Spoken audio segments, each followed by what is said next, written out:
Hello everyone. इस video में हम यूपी डीएलएड सेकेंड सेमेस्टर का गणित की फर्स्ट यूनिट पढ़ेंगे और यहाँ पे आज से हम सेकेंड सेमेस्टर के गणित स्टार्ट कर रहे हैं क्योंकि मैंने कम्युनिटी पर पोल कराया था और उसमें पूछा था कि सेकेंड सेमेस्टर का हम कौन सा सब्जेक्ट सबसे पहले पढ़ें। तो वहाँ पे मैक्सिमम लोगों के जो वोट आए थे वो गणित के लिए आए थे। तो इसीलिए मैं सबसे पहले गणित का सिलेबस कंप्लीट कराऊंगी कि कितने टॉपिक हैं इसमें, पूरा हम टॉपिक वाइज पढ़ेंगे।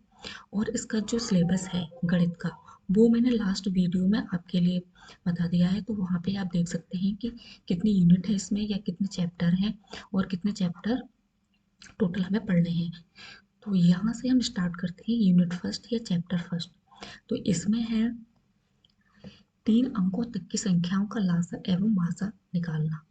तो इस चैप्टर में हम पढ़ेंगे कि 3 अंकों तक की संख्याओं का हमें लासा निकालना है और मासा निकालना है दो विधि से, एक अभाज्य गुणनखंड विधि से और एक भाग विधि से। मतलब कि लासा को भी हमें दो विधि से निकालना है और मासा को भी दो विधि से निकालना सीखना है। तो मैं कोशिश करूंगी कि आप लोगों के लिए काफ़ी अच्छी तरह से समझा पाऊँ। तो चलिए हम स्टार्ट करते हैं। सबसे पहले हम पढ़ेंगे लासा, फिर उसके बाद देखेंगे मासा। तो यहाँ पे हम नेक पीस ले लेते हैं एक। अगर हम यहाँ पे देखें कि लासा क्या होता है, लासा लासा को बोलते हैं हम लघुत्तम लघुत्तम समावर्त। ठीक है। और इंग्लिश में इसको बोलते हैं LCM, मतलब कि लीस्ट कॉमन मल्टीपल। वैसे ही अगर हम मासा को देखें तो मासा को बोलते हैं हम महत्तम समावर्तक, और इंग्लिश में बोलते हैं इसको HCF, highest highest common factor. तो ये तो हो गया लासा और ये मासा।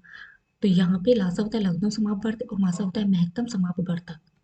अगर आपको देखना है कि ये समापवर्त्य या समापवर्तक या अपवर्तक, यहाँ पे अपवर्तक और यहाँ पे अपवर्त्य क्या होता है, तो ये सब देखने के लिए अगर आपको देखना है इन डिटेल में मैंने समझा दिया है फर्स्ट सेमेस्टर के गणित में। और वहाँ पे यूनिट है आपकी 5 यूनिट में मैंने आपको ये काफ़ी डिटेल में समझाया है कि अपवर्तक क्या होता है, अपवर्त्य क्या होता है और समापवर्त या समापवर्तक क्या होता है। और इनसे रिलेटेड इंपॉर्टेंट पॉइंट्स भी मैंने वहाँ पे आपको लिखवा दिए हैं, तो आप ये वहाँ जाकर पढ़ सकते हैं। अब यहाँ पे हमारा काम है कि 3 अंकों तक की संख्याओं का लासा और मासा निकालना दो मेथड से, पहला गुणनखंड विधि से और दूसरा भाग विधि से। तो यहाँ पे हम देखते हैं सबसे पहले लासा निकालते हैं। लासा निकालने के लिए हम एक एग्जाम्पल ले लेते हैं, यहाँ पे लिखा होते हैं लासा। लासा निकालने के लिए हम कोई एग्जाम्पल लेते हैं, 3 संख्या लेते हैं। 3 संख्या हमने ली, एक ले ली 12, 24 और 36। हम ये 3 संख्या ले ली। अब हम इन 3 संख्याओं का सबसे पहले मेथड से निकालेंगे अभाज्य गुणनखंड विधि से। तो अभाज्य गुणनखंड विधि से, अभाज्य गुणनखंड विधि से, तो अभाज्य गुणनखंड विधि से निकालने के लिए हम क्या करते हैं, जो भी ये संख्याएं होती हैं उनके हम गुणनखंड कर लेते हैं। तो यहाँ पे हम करते हैं पहले 12 का गुणनखंड करते हैं, तो गुणनखंड हम इधर लिख लेते हैं। गुणनखंड करने के लिए सबसे छोटी संख्या से हम इसको काटेंगे, जो सबसे छोटी 2 से हम इसको विभाजित करेंगे। 2 का 12, फिर 2 से करेंगे, 2 दिया 6। अब ये 2 से विभाजित नहीं होगी 3, तो 3 से करेंगे इसको, 3 एकम 3। तो इसके जो गुणनखंड हैं वो जो इधर संख्याएं आती हैं जिनसे हम इसको विभाजित करते हैं वही इन संख्या के गुणनखंड कहलाते हैं। तो यहाँ पे गुणनखंड कितने आए इसके, 2 गुणा 2 गुणा 3। तो 12 के गुणनखंड हमें 2 गुणा 2 गुणा 3 प्राप्त हो गए। वैसे ही हम 24 के गुणनखंड कर लेते हैं। तो यहाँ पे हम 24 के गुणनखंड कर लेते हैं, 2 एकम 2, 2 दूनी 4, 2 से काटेंगे 2 छक्का 12, फिर 2 से काटेंगे 2 तिया 6।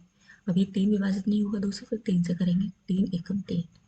तो जो 12 है उसके हमें 24 के जो गुणनखंड हैं हमें कितने प्राप्त हुए, 24 बराबर ये हुए 2 गुणा 2 गुणा 2 गुणा 3। यहाँ पे लिख देते हैं 2 कितनी बार है, 3। 2 गुणा 2 गुणा 3, ये हो गए 24 के गुणनखंड। वैसे ही हम 36 के गुणनखंड निकालेंगे, तो 36 के हम यहाँ पे निकाल लेते हैं इधर। 2 से काटेंगे, 2 से कट जाएगी 36, 2 एकम 2, यहाँ पे 1 बचेगा, 2 तो कट जाएगा, तो यहाँ पे हो जाएंगे 16, तो 2 अट्ठे 16। फिर 2 से काटेंगे, 2 ने 18। अब ये 9 है, 2 से विभाजित नहीं होगा। इससे बड़ी संख्या देखेंगे 3, तो 3 से कट रहा है, ये 3 दिया 9। फिर 3 से काटेंगे, 3 एकम 3। अब ये 36 के गुणनखंड प्राप्त हो गए हमें, तो हम यहाँ पे 36 के गुणनखंड लिख लेंगे। 2 गुणा 2 गुणा 3 गुणा 3, ये आ गए 12 के गुणनखंड, ये 24 के और ये 36 के। गुणनखंड करने के बाद फिर हम क्या करेंगे, ये जो संख्याएं होती हैं उनको हम घात के रूप में लिख लेंगे। 2 की घात 2 कितनी बार है, 2 बार, तो हम 2 की घात 2 लिख लेंगे। और 3 कितनी बार है, 1 बार, तो 3 की घात हम 1 लिख लेंगे। ऐसे ही यहाँ पे हम देखेंगे 1 2 3, 2 कितनी बार है, 3 बार, तो 2 की घात 3 लिख लेंगे हम। और 3 को देखेंगे 3 कितनी बार है, 1 बार, तो 3 की घात 1 लिख लेंगे हम। अब इसमें भी देखेंगे हम 1 2, 2 कितनी बार है, 2 बार, तो 2 की घात 2 लिख लेंगे। और यहाँ पे 3 कितनी बार है, 2 बार, तो 3 की घात हम 2 लिख लेंगे। ऐसे हमने ये घात के रूप में लिख लिया गुणनखंडों को। फिर उसके बाद जब हम लासा निकालेंगे, तो लासा निकालने के लिए हम क्या करेंगे, सबसे पहले हम देखेंगे कॉमन संख्या। तो जो कॉमन संख्या होगी, और कॉमन में भी जिनकी घात सबसे ज़्यादा होगी उसको हम लिखेंगे। तो यहाँ पे हम 2 देखते हैं, 2 इसमें भी है, 2 इसमें भी है और 2 इसमें भी है। लेकिन 2 में जिसकी घात सबसे ज़्यादा होगी, जितनी बार 2 ज़्यादा होगा उसको हम लिखेंगे। तो यहाँ पे 2 की घात 2 है, यहाँ पे 2 की घात 3 और यहाँ पे 2 की घात 2 है। तो हम कौन सा लिखेंगे, मैक्सिमम पावर वाला, 2 की घात 3। तो यहाँ पे हम लासा में लिख लेंगे 2 की घात 3 गुणा। फिर इसके बाद और संख्या देखेंगे कि और क्या कॉमन है यहाँ पे। फिर देखेंगे हम 3, 3 यहाँ भी कॉमन है, 3 यहाँ भी कॉमन है और 3 यहाँ भी कॉमन है। लेकिन हमें मैक्सिमम पावर लेनी होती है, तो 3 की घात 2 यहाँ पे ज़्यादा बार है, बाकी 1 बार है यहाँ पे और यहाँ पे 1 बार है। तो यहाँ पे हम लिख लेंगे 3 की घात 2।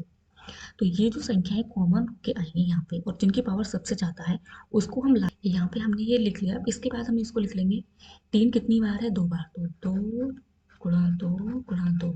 और ये जो 3 है वो 2 बार है, गुणा 3 गुणा 3।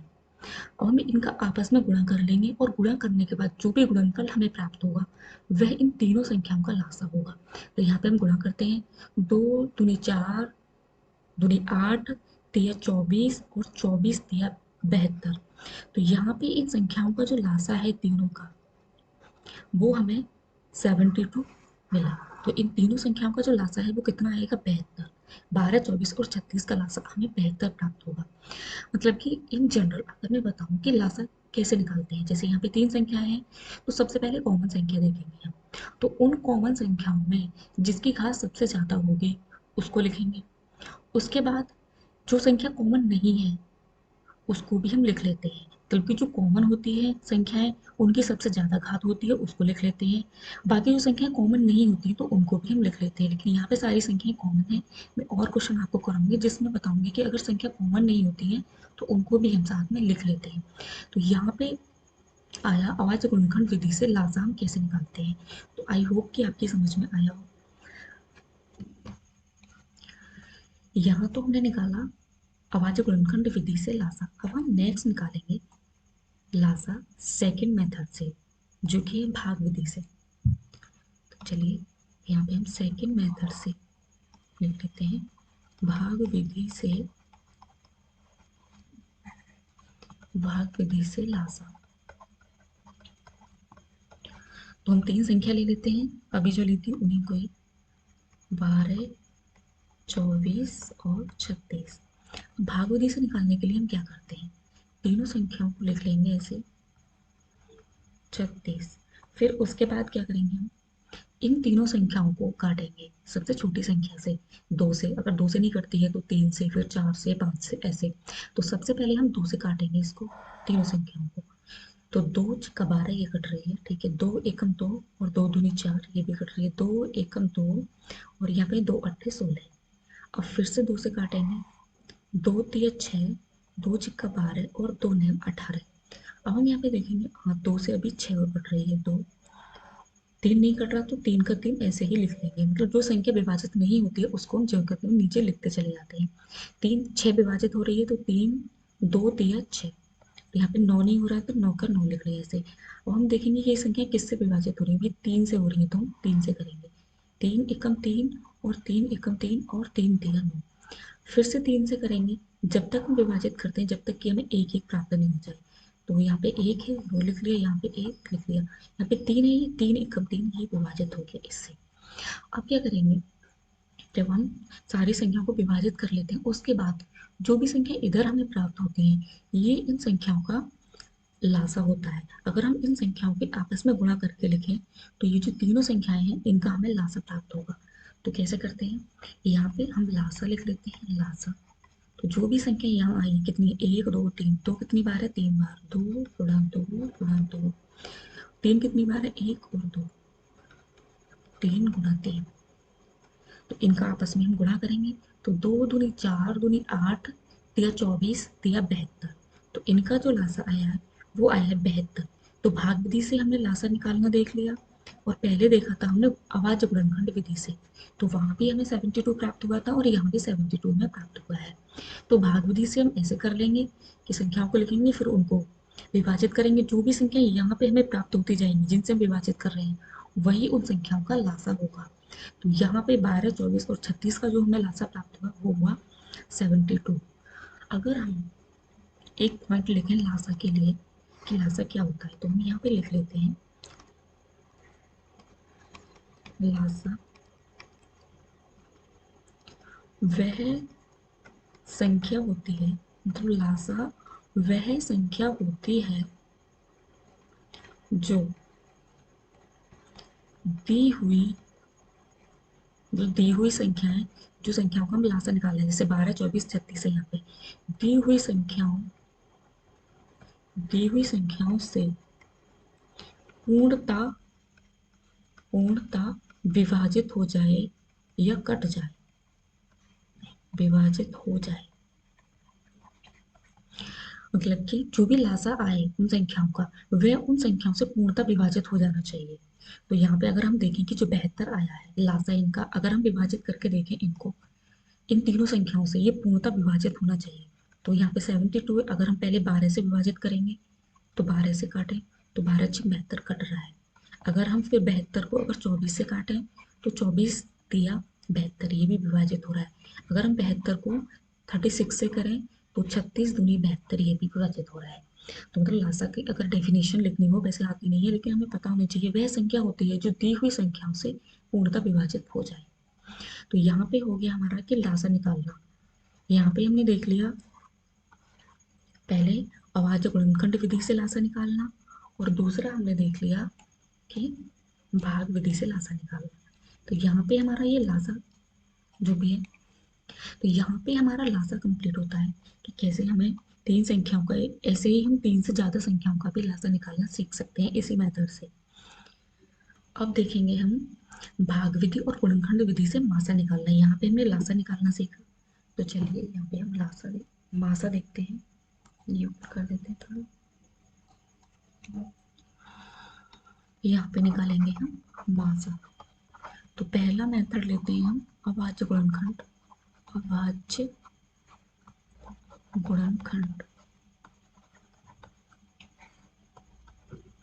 तो अभाज्य गुणनखंड विधि से कैसे निकालेंगे मासा, एग्जाम्पल के लिए हम तीन संख्या ले लेते हैं, वही 12 24 और 36।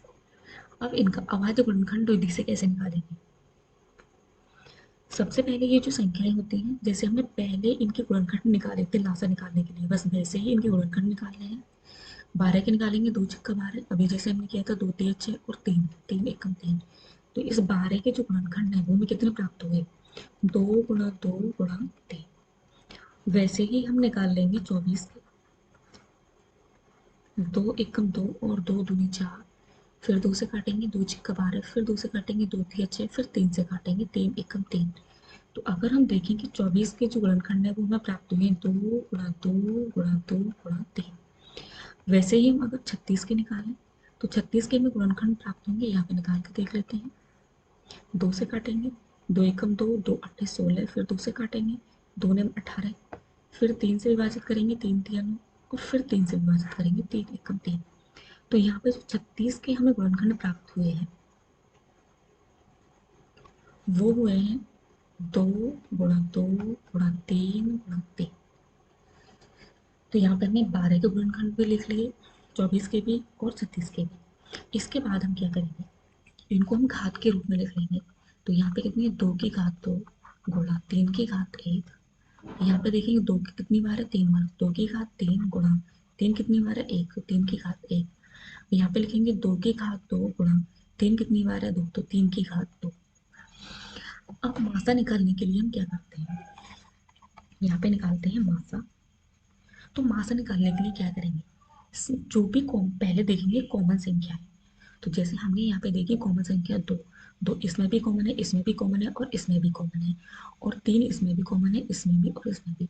तो सबसे पहले हम देखेंगे 3 को, सॉरी 2 को। तो 2 क्या है, तीनों में कॉमन है। अब तीनों में कॉमन है, लेकिन इसमें जो पावर होगी वो हम छोटी से छोटी पावर लेंगे। मतलब कि जो सबसे छोटी पावर होगी उसको हम मासा में लेते हैं, लासा में हम बड़ी से बड़ी पावर लेते हैं। तो यहाँ पे सबसे छोटी पावर क्या है, 2 की, 2 की पावर 2। तो हम यहाँ पे मासा में ले लेंगे 2 की पावर 2 गुणा, वैसे ही 3 में देखेंगे तो 3 में छोटी पावर क्या है, 1, तो 3 की पावर 1 ले लेंगे। तो यहाँ पे हमें प्राप्त हो जाएगा, यहाँ पे गुणा कर लेंगे 2 × 2 × 3, 2 कितनी बार है, 2 बार। तो यहाँ पे आपस में गुणा करके लिख लेंगे। तो 2 दूनी 4 तिया 12, तो यहाँ पे आया 12। तो इन तीनों संख्याओं का जो हमें मासा प्राप्त हुआ है वह है 12। तो यहाँ पे हमें 12 मासा प्राप्त हो गया। ये हो गया अभाज्य गुणनखंड विधि से, कि अभाज्य गुणनखंड विधि से हम मासा कैसे निकालेंगे। अब मासा में एक पॉइंट और देखते हैं कि अगर यहाँ पे तो कॉमन आ गई संख्या, अगर संख्या कॉमन नहीं आती है कोई भी, मान के चलिए यहाँ पे होता 5, तो 5 ना तो इसमें कॉमन है ना ही इसमें कॉमन है।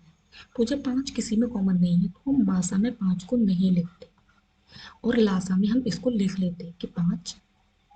ठीक है, तो ये हो गया कि मासा कैसे निकालते हैं, अवाच्य गुणनखंड विधि से। तो हमने यहाँ पे पहले मेथड से निकालना सीख लिया मासा को। अब हम देखते हैं दूसरा मेथड। दूसरा मेथड क्या है, भाग विधि से, कि भाग विधि से हम मासा कैसे निकालेंगे। भाग विधि से मासा, तो बस हम एग्जाम्पल के लिए 3 संख्या ले लेते हैं, 12, 24 और 36। अब हम इनको भाग विधि से मासा निकालने के लिए सबसे पहले हम क्या करेंगे, यहाँ पे देखेंगे सबसे छोटी संख्या है, तो यहाँ पे 3 संख्याएं हैं, अगर 4 भी होती है 5 भी होती है, तो यहाँ पे 3 है, तो सबसे छोटी संख्या देखेंगे हम 2। तो यहाँ पे जो सबसे छोटी संख्याएं हैं 2, वो है 12 और 24। तो हम इन दोनों संख्याओं को ले लेंगे, और जो छोटी संख्या है उसको बड़ी संख्या में भाग देंगे। तो यहाँ पे छोटी संख्या क्या है इन दोनों में, 12, 12 को हम भाग देंगे 24 में, तो कितना आएगा, 12 दूनी 24। ये पूर्णतः विभाजित हो गया। तो हम इन संख्याओं को जब विभाजित करते हैं तो शेषफल 0 आना चाहिए। जब शेषफल 0 आ जाता है तो वही संख्या जिस संख्या से भाग दिया है वह उस संख्या का मासा कहलाती है, उन दोनों संख्याओं के। तो अगर हम देखें कि 12 और 24 में मासा क्या है, तो 12 और 24 में मासा है 12। तो यहाँ तो हमें प्राप्त हुआ 12 और 24 का मासा 12 आया। अब इसके बाद तीसरी संख्या बची 36। अब इस तीसरी संख्या को हम क्या करेंगे, जो संख्या मासा आई है उससे इसको भाग दे देंगे। तो हम यहाँ पे 12 से भाग दे देंगे, फिर 36 को। तो 12 13 36, ये 36 भी 12 से पूर्णतः विभाजित हो गया। तो इसका मतलब है कि 12, 24 और 36, इन तीनों संख्याओं का जो मासा हमें प्राप्त हुआ है वो क्या है, 12। तो बस भाग विधि से हम ऐसे ही करते हैं कि सबसे पहले 2 छोटी संख्याएं देखते हैं, उन 2 छोटी संख्याओं में से भी जो छोटी संख्या होती है उससे बड़ी संख्या में भाग देते हैं। हम जब तक भाग देते जाते हैं जब तक कि शेषफल हमें 0 प्राप्त नहीं हो जाए, और जिस भी संख्या से भाग देने पर शेषफल 0 प्राप्त होता है वही संख्या क्या कहलाती है, मासा कहलाती है उन संख्याओं की। यहाँ पे इन दोनों की भी 12 आया, फिर 12 के बाद हमने तीसरी संख्या को विभाजित किया, फिर जो भी संख्या आ जाती है फिर उसको हम तीसरी से विभाजित कर देते हैं। अब यहाँ पे 3 है, जो मासा 12 आ गया, मान के चलिए यहाँ पे चौथी संख्या और भी कोई होती फिर उसको भी हम 12 से विभाजित करते। तो 12 से विभाजित करने के बाद जो भी संख्या के भाग देने के बाद हमें शेषफल 0 प्राप्त होता, तो वह उन चारों संख्याओं का मासा कहलाता। तो यहाँ पे हमने मासा को भी सीख लिया है और लासा को भी। और मासा को भी हमने दोनों विधि से सीख लिया है और लसा को भी। एक बार हम इसे देख लेते हैं स्टार्टिंग से। सबसे पहले हमने लासा देखा था अवाज गुणनखंड विधि से, वो हमने कर लिया। उसके बाद हमने लासा भाग विधि से देखा था, फिर उसके बाद हमने मासा देखा था अवाज गुणनखंड विधि से, और फिर हमने मासा देखा था भाग विधि से। तो यहाँ पे हमने सीख लिया कि लासा और मासा कैसे निकालते हैं। अब हम देख लेते हैं कुछ और एग्जाम्पल। चलिए, यहाँ पे है लासा से रिलेटेड, तो लासा के लिए हमने यहाँ पे एक एग्जाम्पल ले लिया है, क्योंकि तीन संख्या यहाँ पे दी हुई है। तीन संख्या में 117, 221 एवं 234 का लासा ज्ञात कीजिए, और ये निकालना है हमें अवाज गुणनखंड विधि से। तो बस जैसे हमने अभी सीखा था कि सबसे पहले इनके गुणनखंड निकालेंगे, तो हमने 117 के गुणनखंड निकाले। 117 के करके देख लेते हैं। सबसे छोटी संख्या से विभाजित करेंगे, 2 से नहीं हो रहा है, फिर 3 से करेंगे। तो 3 3 9, 2 बचे यहाँ पे, 3 9 27, फिर 3 से करेंगे, 3 एकम 3 और 3 3 9। अब आया 13 किसी से विभाजित नहीं होगा, 13 13 से ही होगा, तो 13 एकम 13। तो 117 के जो गुणनखंड हमें प्राप्त हो गए वो हुए 3 गुणा 3 गुणा 13। तो यहाँ पे हमने ये लिख लिया। फिर वैसे ही 221 के निकाल लेंगे हम, वैसे ही 234 के निकाल लेंगे। तो यहाँ पे 117 के आए, यहाँ पे मैं घात के रूप में लिख लिया 3 की पावर 2, और यहाँ पे 13 एक ही बार है तो 3 13 की घात 1, और यहाँ भी 13 एक बार है तो 13 की घात 1। और यहाँ पे आया 234 के जो गुणनखंड है वो है 2 सिर्फ एक बार है तो एक बार लिख लिया, और 3 दो बार है तो 3 की घात 2 लिख लिया, और 13 एक बार है तो 13 की घात 1 लिख लिया। अब इसके बाद क्या करेंगे हम, गुणनखंड को घात के रूप में लिखने के बाद जो भी कॉमन संख्याएं होती हैं और उनकी मैक्सिमम पावर होती है उसको लिखते हैं। तो सबसे पहले हमने यहाँ पे 2 लिखा, तो 2 की घात 1 है, तो 2 किसी में भी कॉमन नहीं है, हम 2 भी लिख लेते हैं उस संख्या को। लासा में क्या होता है कि जो संख्या कॉमन होती है और जिनकी पावर सबसे ज़्यादा होती है उनको तो हम लिखते ही हैं, साथ में जो संख्या कॉमन नहीं होती है उनको भी हम लिख लेते हैं। तो यहाँ पे 2 लिख लिया हमने, 2 किसी में भी कॉमन नहीं है। अब हमने 3 को देखा, तो 3 पहले में और दूसरे में कॉमन है, लेकिन जो मैक्सिमम पावर क्या है 2, तो मैक्सिमम पावर लेते हैं यहाँ पे, तो 3 की पावर 2 आगे गुणा। फिर देखेंगे 13, तो 13 क्या है, तीनों में कॉमन है, लेकिन 13 की मैक्सिमम पावर क्या है 1, तो 13 को हमने एक बार लिख लिया गुणा। अब देखते हैं 17, 17 क्या है, सिर्फ एक में ही है, किसी में भी कॉमन नहीं है, तो हमें 17 का 17 यहाँ पे लिख लिया। तो लासा में क्या करते हैं, जो संख्या कॉमन होती है उनकी मैक्सिमम पावर, और जो संख्या कॉमन नहीं होती है उन सबको भी हम लिख लेते हैं। तो यहाँ पे फिर जो भी संख्याएं आती हैं उनका गुणनफल जो भी आता है वह उन संख्याओं का लासा होता है। तो यहाँ पे जब हम इन संख्याओं का गुणनफल किया तो लासा में प्राप्त हुआ 3978। तो इन तीनों संख्याओं का जो लासा है वो हमें प्राप्त हुआ 3978। ये तो हो गया लासा। अब हम नेक्स्ट देखते हैं दूसरे मेथड से। यहाँ पे भाग विधि से 3 अंकों तक की संख्याओं का लासा निकालना। यहाँ पे अब हम क्या करेंगे, भाग विधि से देखेंगे। तो भाग विधि से निकालने के लिए हम क्या करते हैं, जो भी संख्याएं होती हैं उनको हम ऐसे लिख लेते हैं, फिर उसके बाद छोटी से छोटी संख्या से लेकर विभाजित करते हुए जाते हैं। तो हमने यहाँ पे 2 से विभाजित किया 121 को, तो आया 2 एकम। 121 विभाजित नहीं हो रहा है तो उसे हम ज्यों के त्यों लिख लिया। 286 को देखा, 2 एकम 2, 2 चौक 8 और 2 तिया 6, ये विभाजित हो गया। फिर 418 को किया हमने, 2 दूनी 4, 0 और 2 ने 18। फिर देखेंगे कि 121, 143 और 200 में कोई भी 2 से विभाजित नहीं हो रहा है। फिर हम 11 से देखेंगे, उससे बड़ी संख्या 3 से, 5 से, 4 से, 7 से, 8 से, अगर किसी से भी विभाजित नहीं हो रहा है, ये विभाजित हो रहा है 11 से, तो हम 11 से विभाजित कर देंगे। 11 में 11 121 होता है। फिर 11 से 143 को विभाजित करेंगे तो 11 एकम 11, यहाँ पे बचेगा 3, तो 11 तिया 33, 13 बार विभाजित हो जाएगा। फिर 209 को करेंगे तो 11 एकम 11, 20 में से 11 जाएंगे, यहाँ पे बचेगा 9, तो ये हो जाएगा 99, तो 11 नंबर 99, तो ये 19 बार विभाजित हो जाएगा। फिर देखेंगे हम कि 11 13 19। अब 11 को देखेंगे, 11 एकम 11, 11 तो विभाजित हो रहा है इससे एक बार, ठीक है। अब ये 13 11 से विभाजित नहीं हो रहा तो हमने 13 का 13 लिख लिया। 19 से विभाजित नहीं हो रहा तो 19 का 19 लिख लिया। अब हम 13 से विभाजित करेंगे तो एक तो यहाँ पे नीचे लिख लिया। अब 13 को करेंगे तो 13 एकम 13, कॉमा यहाँ पे 19 नहीं हो रहा है तो 19 का 19 हमने नीचे लिख लिया। अब हम अब यहाँ पे सिर्फ एक ही संख्या बची 19, तो हम 19 को विभाजित करेंगे कि 19 सिर्फ 19 से ही विभाजित होती है।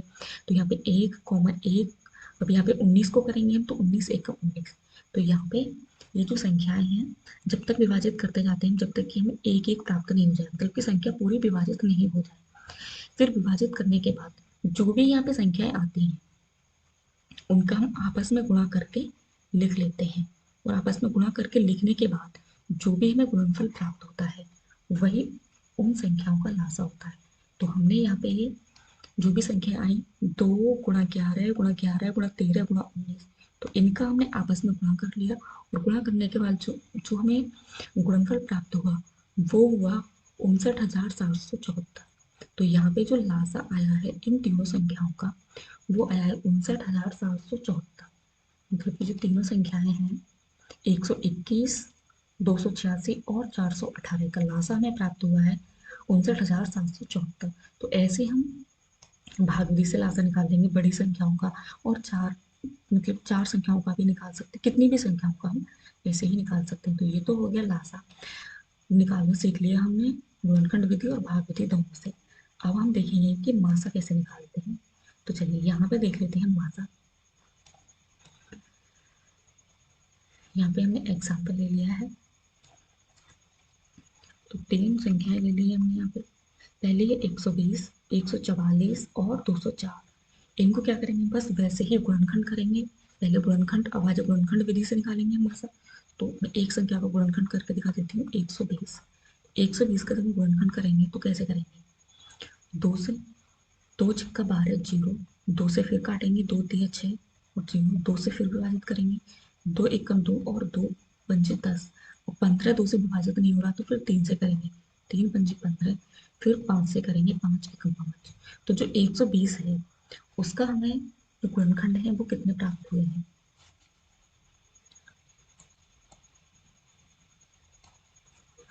तो 120 के हमें गुणनखंड प्राप्त हुए हैं 2 × 2 × 2 × 3 × 5।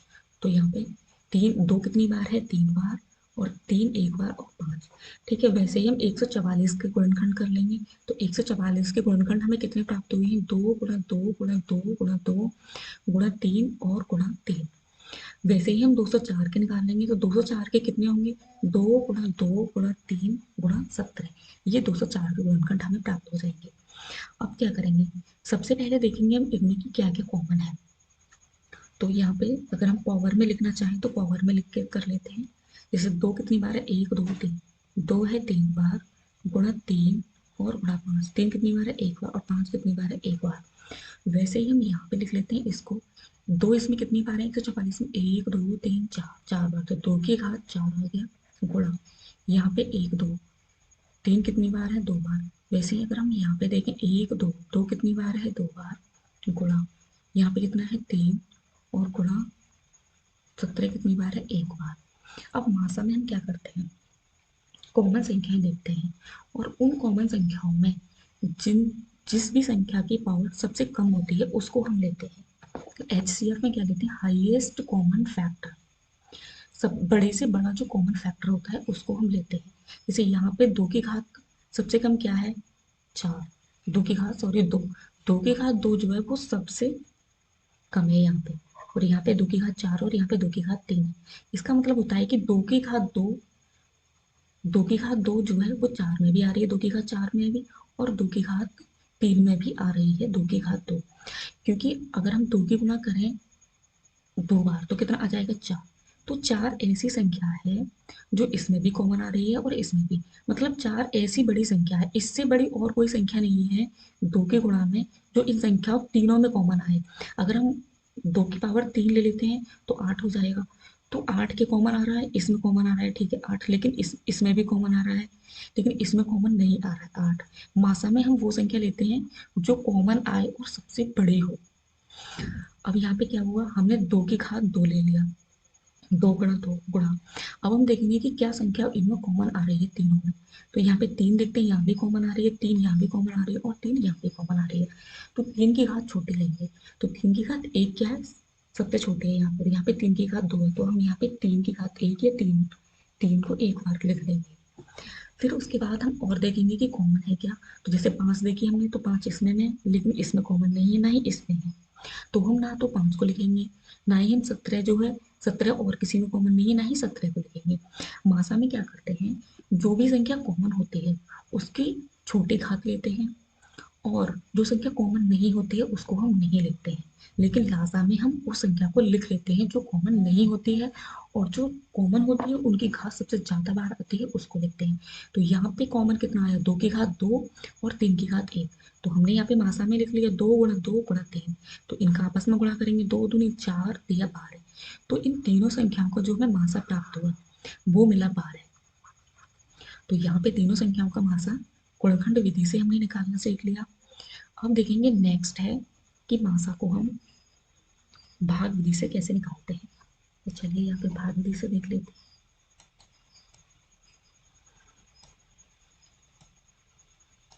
यहाँ पे हमने 3 संख्याएं ली हैं।